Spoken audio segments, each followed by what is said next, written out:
మీకు ఒక విషయం చెప్పనా, నలుగురు పిల్లలనైనా సరే తల్లిదండ్రులు పోషిస్తారంట కానీ ఆ నలుగురు పిల్లలు కలిసి తల్లిదండ్రులను పోషించలేరంట.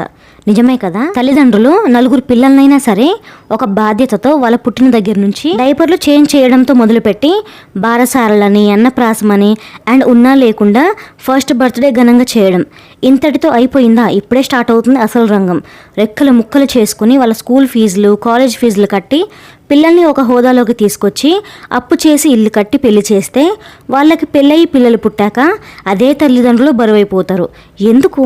మనం తినే ముద్దలో వాళ్ళకు ఒక ముద్ద, అంతేగా. పిల్లలకి బాగైనా ఓగైనా మనం విసిగించుకోకుండా వాళ్ళని కంటికి రెప్పలా కాపాడుకుంటాం. మరి అలాగే కదా మనల్ని కూడా మన పేరెంట్స్ పెంచింది. ఏం మనదే ప్రేమ, వాళ్ళది ప్రేమ కాదా? ఆ బాధ మనకు ఎప్పుడు అర్థమవుతుందో తెలుసా? కష్టపడి పిల్లల్ని సాకి పెద్ద చేశాక, మనం ముసలోళ్ళు అయ్యాక కనీసం చెయ్యంది ఎవరు చూడండి, అప్పుడు అర్థమవుతుంది మనం మన పేరెంట్స్ని ఎంత బాధ పెట్టామో.